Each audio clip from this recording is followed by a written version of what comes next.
네, 반갑습니다. 김성화입니다. 이번 시간에는 음식과 이렇게 수필에 관해서 이렇게 강의를 시작하도록 하겠습니다. 우리가 글을 쓰는 것은 음식과 굉장히 연관이 많죠.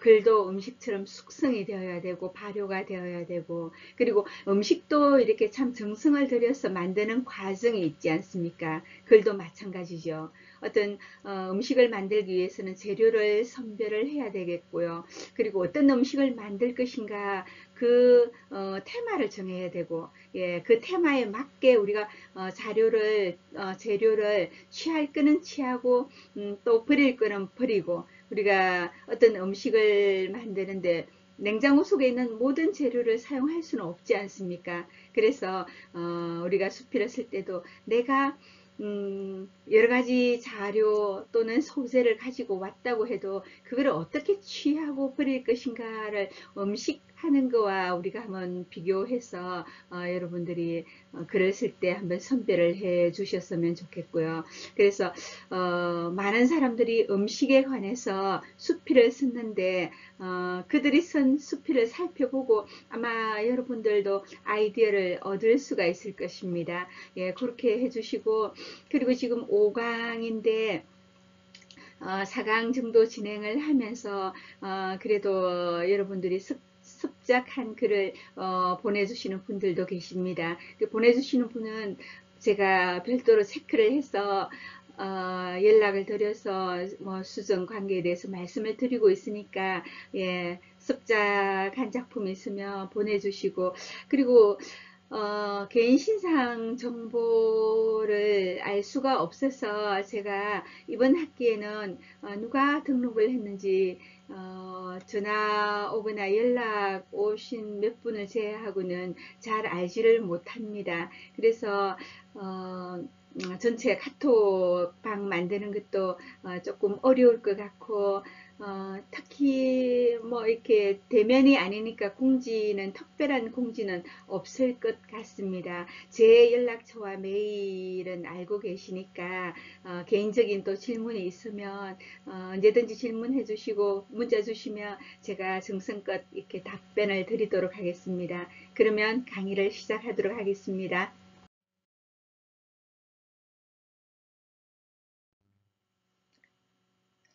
네, 저기 송광성 선생님께서 음식과 수필을 연관시켜가지고 아주 재미있는 말씀을 하셨어요. 예, 그 중에서 몇 개를 제가 가지고 와봤는데 한번 살펴보기로 하겠습니다. 하나의 접시에는 한 가지 음식만 담아라라고 선생님은 강조하셨어요. 자, 우리가 뷔페에 가면 어떻게 합니까? 우리가 접시에 그냥 한 바퀴 돌면서 찬 음식, 따뜻한 음식, 예, 뭐 이렇게 튀김, 또 뭐 예를 들면은 뭐 삼계탕, 예를 들면 한꺼번에 막 이렇게 가지고 오고요. 접시에도 그냥 밥 종류, 반찬 종류, 샐러드부터 해가지고 귀찮으니까 다 이렇게 담아 오지 않습니까? 자, 그렇게 와서 가지고 와서 우리가 먹죠.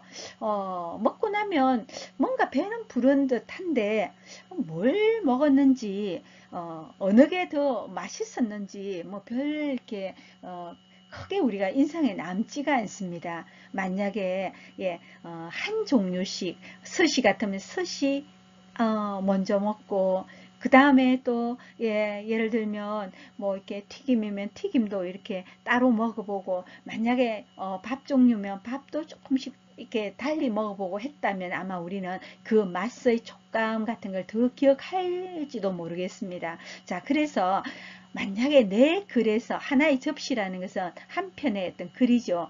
거기서 한 가지 음식이 아닌, 자, 한 가지 주제가 아닌 여러 가지 이야기를 하려고 하면 독자는 헷갈리게 마련입니다. 그래서 우리는 내가 쓰려고 하는 한 편에 무슨 말을 하려고 하는가, 큰 줄기의 주제는 하나만 잡아야 된다는 거죠. 물론 의도적으로 주제를 안 담는 경우도 있습니다. 주제를 담지 않고 독자에게 상상적 질문을 던짐으로써 독자가 유추하도록 만드는 그런 방법도 있는데, 아주 그거는 좀 고수들이 하는 방법이니까 우리는 어쨌든 선명한 주제를 놓도록 해야 되고요. 그 다음에 몸통부터 잡아라 하는 말씀도 하셨는데 이게 무슨 말이냐 하면 우리가 글을 쓰려고 앉으면 글이 잘 되지 않을 때가 많아요. 그러면 서두를 적으려고 낑낑낑낑 대다 보면 그냥 반나절이 가고 때로는 하루가 가면서 글은 몇 줄 되지도 못합니다. 자, 그럴 때는 내가 처음에는 분명히 쓰고자 하는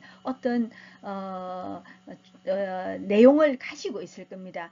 예를 들어 물 웅덩이에 대해서 써야지, 아니면 우리 동네 둥구나무에 대해서 써야지 라고 했을 때 그 나무라든지 웅덩이라든지 강물이라든지 내가 뭐 무슨 얘기를 하려고 했지 않습니까? 그것이 달아나기 전에 먼저 그 이야기부터 적는 것도 괜찮습니다. 그 몸통이죠.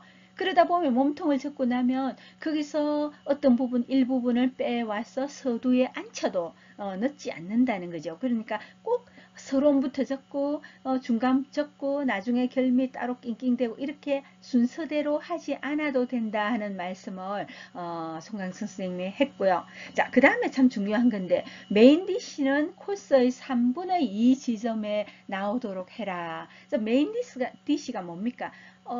어떻게 생각하면 클라이막스가 되는 그런 글의 아주 중요한 부분입니다. 주제가 될 수도 있고요. 주제가 되기 위해서 펼쳐놓은 장이 될 수도 있습니다. 자, 그래서 작가가 하고 싶은 말을 처음부터 해버리면요. 독자는 김이 빠져버려 가지고 그냥 뭐 말 다 했네, 뭐 뒤에 읽어봐야 뭐 내용 다 알고 있는데 라고 돌아설지도 몰라요. 그래서 글 쓰는 사람은 독자를 데리고 가야 됩니다. 그래서 중간 이후에 따닥 내가 하고 싶은 말을 함으로써 반전이 일 수도 있고요. 아주 독자가 깜짝 놀랄 정도로 흥미를 느낄 수가 있고 등골이 오싹할 수도 있을 겁니다. 그래서 야구가 9회 말에 반전이 일어나고 축구가 연장전에 순위가 바뀌듯이 여러분들도 글 쓰실 때 중요한 것을 처음부터 깔지 말고 좀 복선은 깔아놓되 나중에 이야기를 하시라 하는 걸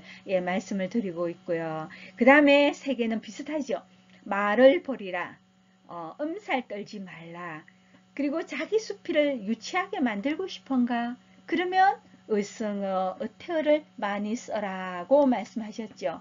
자, 말을 버려라. 수식어를 절제하라는 거죠. 우리는 혹시나 독자가 모를까 봐서 햇말을 또 하고 했던 그 비유법을 또 쓰고 사족을 달고 아주 이렇게 동원을 많이 합니다. 자, 그러다 보면요, 우리가 물감 색칠할 때도 많은 색을 섞으면 굉장히 구정물이 돼가지고 탁해지듯이 내 문장도 마찬가지입니다. 이 말 저 말 혼탁하게 넣으면 내가 하고자 하는 그 내용이 선명하지 못하고요. 비유라든지 옆에 그냥 부사들에 가려서 탁해져 버립니다. 그래서 명료하게 하기 위해서는 정말 필요한 그런 비유법만 쓰지 되도록이면 중언부언 하지 말라. 그리고 엄살 떨지 말라 하는 것은 우리가 글을 쓰면서도 과장을 하거나 음사를 뜹니다. 너무 과장을 하지 말고 글 편편마다 과장을 해버리면 나중에 양치기 소년처럼 된다는 거죠. 예를 들어볼까요? 한 편을 적어놓고 그 속에 내가 가장 힘든 시기였다.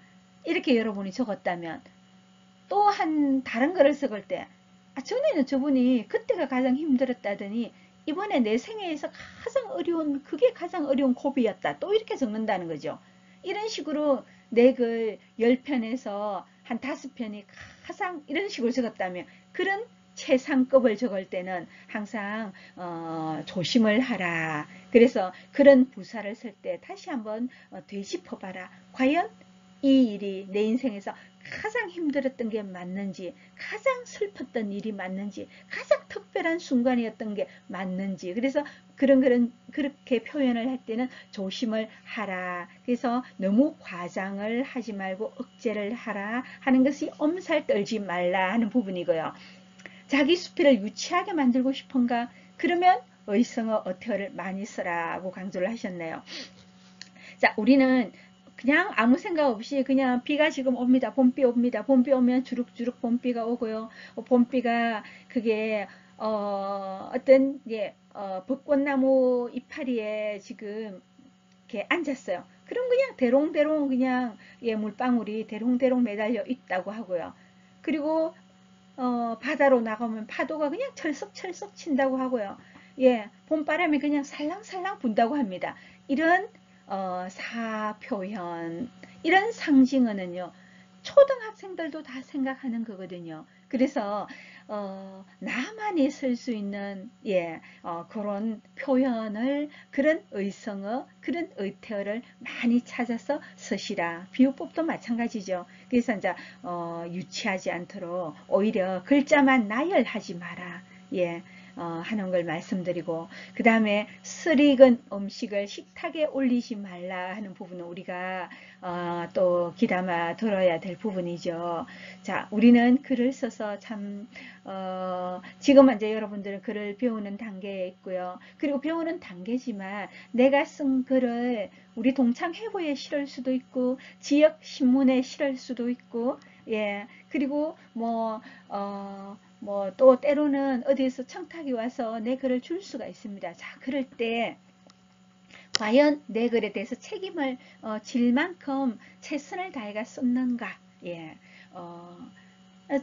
그런 오류라든지 실수는 안 해야죠. 내가 더 잘 쓸 수는 없어도 안창호, 안중근 이름을 헷갈려서 적는다라든지, 그리고 문장이 아주 주어가 두 개라든지, 주어와 스스로가 호응이 되지 않는다라든지, 또는 너무나 뻔한 맞춤법을 틀린다라든지, 이런 것이 제대로 익지 않았죠. 설익은 음식으로 치면 설익은 음식이 됩니다. 그래서 항상 내가 남 앞에 내놓는 글은 혹시나 틀린 거 없는지 최선을 다해서 살펴보고요. 그리고 항상 여러분들 핸드폰에 사진 앱, 다음 사진이든 네이버 사진이든 사진 앱을 깔아서 한번 또 검증을 하시고요.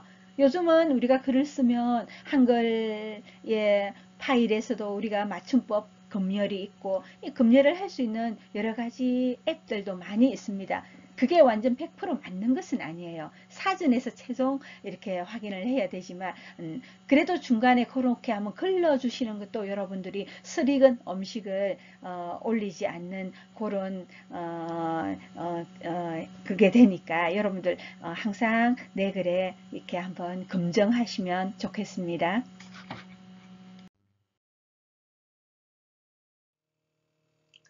네, 이어서 이정림 수필가가 말씀하신 우리가 문학을 하고 글을 쓸 때 비유를 할 때 어떻게 해야 하는가를 굉장히 귀에 쏙쏙 들어오는 이 단어를 음식과 관련되는 단어를 써서 얘기를 했습니다. 그래서 항상 저도 글을 쓸 때 이 말을 생각을 하거든요.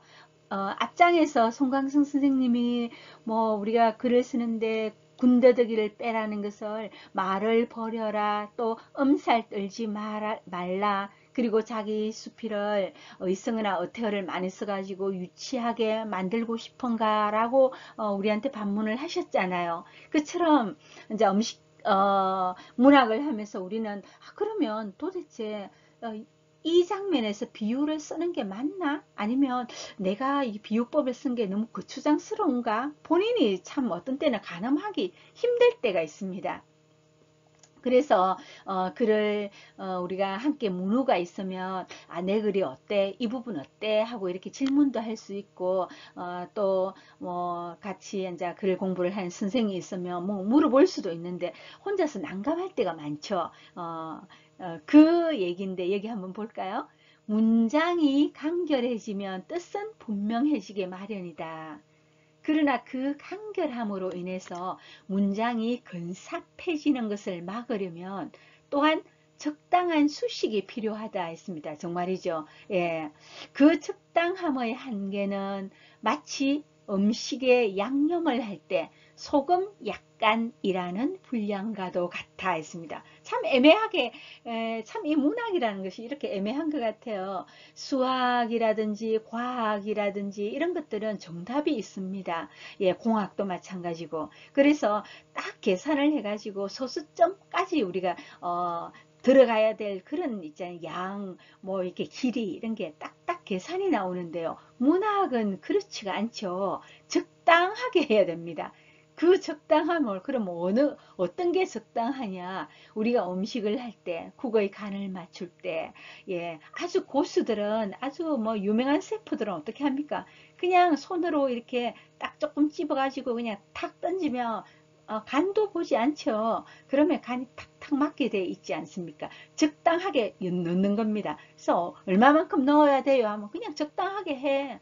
예, 팔을 썰 때도 어느 길이만큼 썰어야 돼요? 라면 그냥 적당하게 썰어. 이 사람들이 그게 정답이지. 예, 어, 우리가 잘 모르는 사람은 뭐 찻숟갈에 몇 스푼 이런 식으로 하지만 예, 약간 적당한 이 분량이 우리가 글을 쓸 때 스스로 가늠해야 되는데 너무 음식에도 너무 소금을 많이 넣으면 짜고 너무 적으면 심심해서 제 맛을 내지 못하죠. 그래서 소금 약간 정도의 적당한 부사를 넣는 것은 예, 적당한 꾸밈 또 적당히 글 화장을 하는 것은 하루아침에 절대로 되지 않는다. 예, 아주 우리의 어머니, 할머니들이 손맛을 내는 데는 오래 시간이 걸렸지 않습니까? 그래서 스님들도 꾸준히 글 공부를 하시고 습작을 해보시고 글을 쓰다 보면 저절로 터득하게 된다. 그래서 아주 애매하지만 그래도 우리가 이런 걸 생각하면서 내 글이 짜지는 않은가, 싱겁지는 않은가 적당히 간을 봐가면서 쓰시면 좋겠습니다.